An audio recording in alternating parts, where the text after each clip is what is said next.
engañó a la muerte y construyó una tumba como ninguna otra en toda la historia de la humanidad. Durante más de 2000 años, la tumba del primer emperador de China permaneció sellada, intacta por el paso del tiempo y temida por muchos. Está enterrada bajo un enorme montículo de tierra cerca del famoso ejército de terracota. Construyeron trampas mecánicas, ríos llenos de mercurio y un reino oculto bajo tierra. Se dice que esta antigua cámara guarda secretos tan peligrosos que hasta hoy los científicos siguen teniendo miedo de abrirla. Entonces, ¿por qué en 2026 los expertos todavía no quieren tocarla? ¿Qué es lo que realmente temen descubrir? Esta es la razón por la que los científicos tienen tanto miedo de abrir la tumba del primer emperador de China. Y la verdad podría ser aún más peligrosa de lo que cualquiera imagina. Pero antes de que empecemos, si eres nuevo en nuestro canal, suscríbete para que siempre estés al tanto de este tipo de videos. El emperador que quería vivir para siempre. Hace más de 2000 años, China aún no era un solo país. Estaba compuesta por diferentes reinos poderosos que a menudo guerreaban por tierras y poder. Este largo periodo de caos se llamó el período de los estados combatientes. Cada estado tenía sus propias leyes, moneda y tradiciones. La paz era rara, y casi todos los líderes buscaban maneras de derrotar a sus enemigos y expandir sus territorios. En el estado occidental de Qin, nació en el año 259 a.C. un joven príncipe llamado Jing Sheng. Más tarde, sería conocido como Qin Shi Huang, el primer emperador de China. Jing Sheng se convirtió en rey a la temprana edad de 13 años después de que muriera su padre, el rey Xuanzang. Aunque era solo un niño en ese entonces, ya estaba rodeado de ministros ambiciosos, consejeros y generales que lo ayudaron a mantener el poder mientras crecía. A medida que crecía, Jing Sheng demostró ser un líder valiente y decidido. No solo quería gobernar su propio estado, su sueño era aún más grande: unir todos los reinos rivales bajo un solo líder, una sola ley y una sola nación.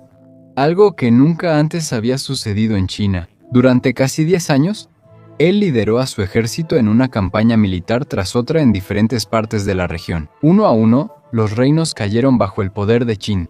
Sus soldados usaron armas modernas, formaciones organizadas y una disciplina estricta para derrotar a sus enemigos. Para el año 221 a.C. conquistó los otros 6 estados principales: Han, Zhao, Wei, Chu, Yan y Qi. Por primera vez en la historia de China, toda la tierra se unificó bajo un solo emperador. Después de su victoria, Jing Sheng se proclamó a sí mismo como Qin Shi Huang Huangdi, que significa primer emperador de Qin. Él creía que su gobierno era el comienzo de una nueva era en la historia de China, así que hizo todo lo posible para asegurar que su imperio durara para siempre.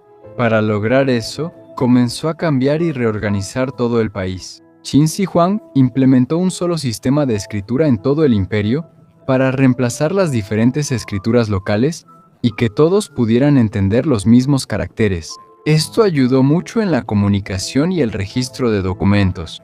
También creó una moneda nacional para que las monedas tuvieran la misma forma y valor en cada región. Incluso el peso y las medidas se estandarizaron para que el comercio y la recaudación de impuestos en todo el imperio fueran más justos y ordenados. Incluso reguló el ancho de los ejes de los carros para que todos pudieran caber en las mismas carreteras. Para proteger las fronteras del imperio, Qin Shi Huang ordenó conectar y reforzar los antiguos muros construidos por los estados rivales. Este proyecto se convirtió en la base de lo que más tarde se llamaría la Gran Muralla China. Fue una tarea enorme que requirió miles de trabajadores, incluyendo soldados, obreros comunes e incluso prisioneros. Su objetivo era evitar que los invasores nómadas del norte atacaran las comunidades chinas. Dentro del imperio, mandó construir extensos caminos, puentes y canales para conectar las provincias lejanas. Por esto, se facilitó el movimiento del ejército, los productos y los mensajes en todo el país. También destituyó a los líderes locales y los reemplazó con funcionarios elegidos directamente por el emperador para asegurarse de que nadie más pudiera acumular poder y desafiar su autoridad. Mientras Qin Shi Huang estaba ocupado consolidando su imperio por fuera, dentro de él crecía un miedo más profundo: el miedo a la muerte. Realmente quería gobernar para siempre, y se obsesionó con la idea de la inmortalidad. Envió a eruditos, doctores y alquimistas a diferentes lugares para buscar una manera de que él pudiera vivir para siempre. Mandó a algunos a viajar a islas lejanas para buscar hierbas mágicas o el elixir de la vida. Otros trabajaron en laboratorios secretos para crear pociones que supuestamente podían detener el envejecimiento. Una de las sustancias que solía beber era mercurio. Ahora sabemos que el mercurio es tóxico y puede causar enfermedades graves o la muerte. Pero en ese entonces, el emperador creyó en los consejos de sus asesores y lo bebió con la esperanza de vivir para siempre. Su deseo de controlar todo, las leyes, los caminos, el sistema de escritura y las personas, llegó incluso a aquello que nunca podría detener: la muerte misma. Por eso, desde que se convirtió en rey a los 13 años, empezó a planear algo que le permitiría hacerlo, seguir gobernando incluso después de su muerte. Y lo que comenzó fue un proyecto que nunca antes se había visto en todo el mundo: construir debajo de la tierra. En ese tiempo, nadie podía decir cuán grande sería este proyecto. Mientras el poder del emperador crecía, también lo hacía su sueño para la otra vida. No quería solo una tumba sencilla, él quería todo un reino construido bajo tierra. Para este enorme complejo subterráneo, el emperador ordenó a más de 700,000 trabajadores. Esto incluía soldados, artesanos, prisioneros y campesinos obligados a trabajar de diferentes partes del recién unificado reino. Algunos historiadores dicen que este número podría haber sido exagerado en los registros antiguos, pero según los descubrimientos arqueológicos, está claro que este proyecto realmente fue enorme. Y la construcción tomó muchos años. La obra duró casi 4 décadas. Esto continuó durante todo el reinado de Qin Shi Huang, y siguió construyéndose hasta su muerte en el año 210 a.C. Probablemente aún no estaba terminada cuando estalló la rebelión de los campesinos a finales de la dinastía Qin, lo que finalmente detuvo la construcción. La ubicación de la tumba fue elegida en el monte Li, cerca de la ciudad de Shanyang, la capital del imperio. Este lugar se considera especial debido a sus recursos naturales. Según los antiguos textos, la parte norte de la montaña es rica en oro, mientras que la parte sur es rica en jade. Como el emperador creía en los símbolos y señales, eligió este lugar por su supuesta geografía auspiciosa. El diseño de la tumba no es común. Fue cuidadosamente modelado según el diseño de la ciudad de Shanyang, la capital de la dinastía Qin. Como si el emperador vivo gobernara desde su palacio, se creía que el emperador muerto continuaría gobernando desde un reino similar en el más allá. La tumba subterránea tiene murallas de la ciudad, torres de vigilancia, edificios oficiales y residencias. Todo lo que un líder necesita en la vida fue recreado bajo tierra en una versión más pequeña. Este reino subterráneo se dividió en 2 partes principales: la ciudad interior y la ciudad exterior. La ciudad interior, que tiene un tamaño de aproximadamente 1,5 millas de circunferencia, es donde se encuentra la tumba principal y las estructuras importantes. La ciudad exterior, por otro lado, es más amplia, con un tamaño de alrededor de 4 millas de circunferencia. Sus muros están hechos de tierra compactada, igual que en la verdadera capital, y fueron diseñados para proteger el lugar de descanso del emperador incluso en la muerte. Dentro de los muros, los arqueólogos encontraron evidencia de un plan urbano detallado y organizado. Hay establos para los caballos, cocinas para preparar la comida y almacenes llenos de provisiones. Otras partes del complejo tienen patios, jardines, salones ceremoniales y edificios administrativos. También se construyó un parque imperial donde había aves de bronce que parecían vivas y músicos para entretener el espíritu del emperador. En una parte del complejo, los arqueólogos encontraron carros de guerra de bronce y caballos de tamaño real, cuidadosamente arreglados como si estuvieran listos para un desfile real. Estos carros fueron hechos con una habilidad impresionante, usando miles de piezas separadas. Los caballos tienen riendas, sillas de montar y adornos decorativos. Algunos incluso tenían sombrillas de bronce para proteger al emperador del sol, aunque bajo tierra no hay luz solar. Los constructores también hicieron sistemas de drenaje complejos debajo de la tumba para evitar inundaciones. Según los registros, durante la construcción, es posible que la excavación haya llegado hasta el nivel freático. Los análisis modernos utilizando radar y análisis de suelo muestran que el nivel freático subterráneo en el área está hasta aproximadamente 98 pies por debajo de la superficie. La presencia de canales de drenaje, una represa subterránea y paredes selladas demuestra que los constructores realmente pensaron en la protección a largo plazo de la estructura. Lo que es aún más asombroso es el tamaño de todo el complejo. El área total, que ahora se conoce como el mausoleo del primer emperador Qin, abarca casi 38 millas cuadradas, incluso más grande que muchas ciudades modernas. La mayor parte de esto permanece enterrada y solo algunas partes han sido excavadas. Incluso después de más de 50 años de investigación y excavación, los arqueólogos creen que solo han descubierto una pequeña parte de todo el complejo subterráneo. Una de las partes más interesantes del diseño es su orientación. Al este de la tumba central, el emperador colocó su defensa más fuerte. La parte oriental era donde antes se encontraban los 6 reinos que él derrotó, los mismos estados enemigos que se fragmentaron antes de que unificara China. Parece que, incluso en la muerte, Qin Shi Huang todavía quería protegerse de una posible venganza. Aunque gobernó como emperador, está claro que todavía tenía miedo de la ira y el abandono de la gente que conquistó, incluso cuando sus enemigos ya no estaban. Pero este reino subterráneo no quedó sin vigilancia. En formación de batalla, había algo muy especial colocado al borde del complejo. El ejército de arcilla. Durante casi 2000 años, la gran tumba de Qin Shi Huang permaneció enterrada bajo una gruesa capa de tierra y en silencio. Durante mucho tiempo, los locales contaban historias sobre tesoros escondidos y colinas misteriosas, pero nadie sabía realmente qué había debajo de ellas. Todo cambió en la primavera de 1974, cuando un grupo de campesinos que cavaban un pozo en un campo cerca de la ciudad de Xi'an descubrieron un asombroso secreto. Mientras cavaban, uno de ellos golpeó algo duro bajo tierra. Era un pedazo de arcilla tallada. Mientras continuaban, aparecieron más piezas: una cabeza, un cuerpo y la punta de un arma de bronce. No sabían que ya habían descubierto el borde de uno de los hallazgos arqueológicos más grandes en la historia de la humanidad. De inmediato informaron el incidente a las autoridades locales, y no pasó mucho tiempo antes de que llegara un grupo de arqueólogos.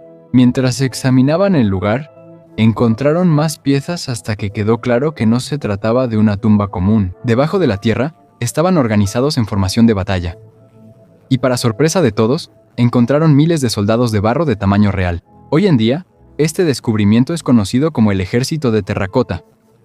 Actualmente, se han encontrado más de 8.000 guerreros individuales en las principales fosas, y todavía hay muchos que permanecen enterrados. Lo más impresionante es que no hay 2 soldados iguales. Cada uno tiene un rostro, peinado, ropa y expresión únicos. Algunos tienen bigote, algunos son calvos. En sus rostros, algunos parecen serios y concentrados, mientras que otros parecen tranquilos o incluso con una ligera sonrisa. Los estudiosos creen que estas figuras podrían haber sido modeladas a partir de personas reales. Es posible que fueran soldados que sirvieron en el ejército del emperador cuando él aún vivía. No solo se enterraron soldados aquí. A medida que las excavaciones se hacían más profundas en diferentes fosas, los arqueólogos también descubrieron carros con caballos de barro dispuestos como si estuvieran listos para ir a la batalla. También se encontraron figuras de generales, arqueros, soldados de infantería y caballería. Algunos estaban arrodillados sosteniendo una ballesta, mientras que otros estaban de pie, sosteniendo largas lanzas. Algunos también sostenían armas reales de bronce que aún están afiladas y pueden causar daño hasta hoy. Y no solo había guerreros en el ejército. En las fosas cercanas, los investigadores descubrieron diferentes figuras de arcilla que no eran para la guerra. Hay acróbatas captados en pleno movimiento, mostrando la anatomía detallada del cuerpo humano. Hay músicos con vestimentas e instrumentos detallados que parecen listos para presentarse. Hay oficiales y administradores vestidos con atuendos cortesanos, de pie tranquilamente mientras sostienen pergaminos. Hay cuidadores de caballos, mozos e incluso patos y cisnes de barro.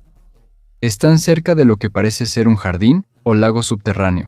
Estas figuras no son simplemente decoraciones, reflejan toda la vida en la corte del emperador y los servicios que él esperaba que continuaran incluso en la otra vida. Cuando se hicieron por primera vez, todo fue pintado con colores brillantes y vivos. Usaron minerales y pigmentos especiales para darle una apariencia más realista, casi como si fueran personas reales. Cuando las figuras se expusieron al aire, la pintura que las cubría empezó a agrietarse y desprenderse. En solo unos minutos, los colores comenzaron a desvanecerse poco a poco, y en unas horas casi desaparecieron por completo.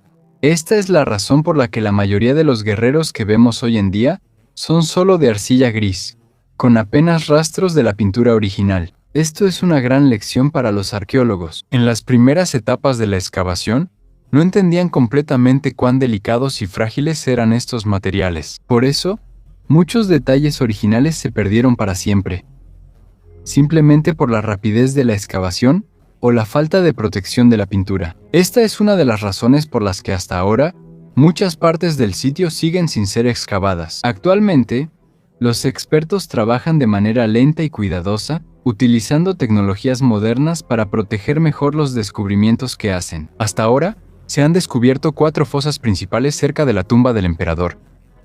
La fosa 1 es la más grande, y ahí se encuentra el ejército principal. La fosa 2 contiene unidades de caballería, carros de guerra y arqueros. La fosa 3 se considera el centro de mando, donde se encuentran los altos oficiales. La fosa 4 se encontró vacía, probablemente porque no se terminó cuando la construcción se detuvo tras la muerte del emperador. Pero estos son solo parte de lo que se sabe hasta ahora. En total, toda la necrópolis o ciudad de los muertos abarca casi 38 millas cuadradas. Los arqueólogos también han descubierto cientos de otras fosas alrededor del complejo. Algunas contienen animales, otras a artistas, y muchas más aún no han sido descubiertas hasta hoy. Y en el centro de todo está la tumba del propio emperador. Este es el lugar donde se cree que descansa Qin Shi Huang. La tumba está debajo de un gran montículo de tierra con forma de pirámide baja. Según los textos antiguos, la cámara central es como un modelo de todo el mundo. Hay ríos hechos de mercurio líquido, paredes de bronce y un techo pintado con estrellas y constelaciones. Se dice que también hay tesoros, materiales raros y el ataúd sellado del emperador. Pero hasta ahora, nadie ha logrado abrirla. Entonces, ¿por qué los científicos tienen miedo de abrir la tumba del primer emperador de China? Para entender esto, hay que remontarse a los escritos de un famoso historiador llamado Ma Qian, quien vivió aproximadamente un siglo después de la muerte de Qin Shi Huang. En su obra, Registros del Gran Historiador, describió en detalle la tumba del emperador. Según su relato, no se trata simplemente de una tumba común. Es una versión miniaturizada de todo el imperio. Dentro de ella, se crearon ríos y mares que fluyen, no con agua, sino con mercurio líquido. Estos ríos simbolizan los principales ríos de China, como el Yangtze y el río Amarillo. Se dice que fue diseñado para fluir usando sistemas mecánicos que imitan el movimiento real del agua. Sima Qian también escribió que la tumba contiene palacios y torres llenas de tesoros raros, así como representaciones de montañas y estrellas. En su descripción, el techo de la tumba fue pintado como el cielo nocturno, mientras que el piso fue moldeado para parecerse al paisaje mismo de China. Estos elementos no son solo decoración, forman parte del plan de Qin Shi Huang para controlar el mundo incluso después de la muerte, tal como lo hizo cuando estaba vivo. Pero lo que más llamó la atención de los científicos modernos fueron las advertencias en el texto de Sima Qian. Según él, la tumba está protegida por trampas mortales. Supuestamente, hay ballestas instaladas para disparar automáticamente contra cualquiera que intente entrar. Dicen que estas armas están escondidas dentro de las paredes o el techo, y se activan cuando entra un intruso. Estas trampas fueron diseñadas para matar al instante, como una última defensa para proteger el cuerpo y la riqueza del emperador para siempre. Al principio, muchos historiadores pensaron que estas historias solo eran exageradas. Después de todo, Ma Qian nunca vio la tumba por sí mismo. Esto se basó solo en los relatos de otros, muchos años después de la muerte del emperador. Por eso, durante mucho tiempo la gente pensó que las historias sobre el río de Mercurio y las trampas mortales eran solo parte de una leyenda. Impresionantes, pero no reales. Pero después, los científicos empezaron a examinar los alrededores de verdad. A principios de los años 2000, algunos equipos que trabajaban cerca de la colina de la tumba notaron algo extraño. Al analizar el suelo, encontraron niveles muy altos de mercurio, muy por encima de lo que sería natural. En una medición, Alcanzó más de 1.400 partes por 1.000 millones, lo cual está muy por encima del nivel seguro. Se realizaron muchas otras pruebas diferentes alrededor de la colina, y estos mostraron la presencia de mercurio dispuesto en patrones que coinciden con lo que escribió Makian. De repente, la idea de que hay mercurio fluyendo en los túneles subterráneos ya no parece tan imposible. Este descubrimiento sorprendió a muchos. ¿Es posible que las historias antiguas sean realmente ciertas? Ahora los expertos creen que podría haber vapor de mercurio atrapado dentro de la tumba sellada. El mercurio es una sustancia peligrosa. Incluso una pequeña cantidad de su vapor puede causar serios problemas de salud si se inhala. Si la tumba se abre sin el equipo y las precauciones adecuadas, puede ser peligroso para cualquiera que esté cerca. Esta es una de las principales razones por las que los científicos eligieron no entrar todavía. Y hay otra cosa que temen: las trampas. Si de verdad los antiguos ingenieros hicieron ballestas mecánicas y trampas, y si estas están hechas de materiales resistentes como el metal, podrían seguir funcionando incluso después de miles de años. Existen tipos de armas con resorte que pueden permanecer armadas durante muchísimo tiempo si no se tocan. Si alguien entra y accidentalmente activa una de estas, podría causar lesiones mortales. Por eso, la cámara principal de la tumba permanece intacta. Los científicos saben que está ahí. Pueden determinar su forma y tamaño usando tecnología moderna como el radar de penetración terrestre, pero nadie se ha atrevido a romper su sello. ¿Qué decidirá el futuro? Probablemente te preguntas cuándo se abrirá realmente. La verdad es que nadie lo sabe todavía. Durante décadas, arqueólogos, historiadores y científicos han seguido debatiendo sobre esto. Algunos creen que llegará el momento en que esto se abrirá, pero solo debería abrirse cuando la tecnología sea suficiente para proteger la tumba y a quienes la estudien. Otros creen que quizá nunca se abrirá. Lo que está claro para todos es que los peligros son reales y no se puede apresurar la decisión. Uno de los mayores problemas es la preservación. Esto ya se comprobó con el ejército de terracota. Cuando fue desenterrado por primera vez, en 1974, sus coloridas pinturas se desvanecieron y se desprendieron inmediatamente al exponerse al aire. Los colores que sobrevivieron más de 2000 años bajo tierra no resistieron ni siquiera unos minutos afuera. Eso ya es un ejemplo de lo delicado que es el contenido de una tumba. Si se abre demasiado pronto, los tesoros que hay dentro, si es que los hay, podrían perderse para siempre. Por eso, muchos expertos dicen que primero hay que esperar. Según ellos, solo en el futuro, cuando la tecnología sea más avanzada, será seguro explorar la tumba. Es necesario poder estabilizar el entorno, detener las reacciones químicas y neutralizar los venenos o trampas antes de que alguien entre. Pero esperar también conlleva riesgos. China es un lugar donde hay terremotos, inundaciones y una rápida urbanización. Con el tiempo, los desastres naturales pueden dañar las cámaras subterráneas. La contaminación de las industrias también puede filtrarse en el suelo. También existe la amenaza de excavaciones ilegales o saqueos, que ya han destruido muchos sitios históricos en todo el mundo. Si se deja completamente sin protección, la tumba podría dañarse accidentalmente, o peor aún, intencionalmente. Para evitar esto, los investigadores ya están utilizando métodos no invasivos para estudiar el lugar. Esto incluye el radar de penetración terrestre y magnetómetros. También hay experimentos con pequeñas sondas robóticas que pueden entrar sin necesidad de abrir la tumba. Estas herramientas ayudan a mapear la forma y la profundidad de la tumba, pero aún no pueden ver la parte más interna de esta. Por eso, el secreto más profundo siguen ocultos. Entonces, ¿por qué es esto importante? No se trata solo de riquezas o de oro. La tumba de Qin Shi Huang es uno de los últimos grandes sitios arqueológicos del mundo que permanece sin abrir. Esto podría mostrar cómo la antigua China enterraba a su emperador y cómo entendían la vida, la muerte, el poder y el universo. También podría revelar la tecnología de esa época, las creencias de la gente y la ambición de un líder que quería moldear la eternidad. Y por eso la pregunta sigue en pie. ¿Debería abrirse ahora o dejar que la tumba de Qin Shi Huang permanezca en secreto para siempre?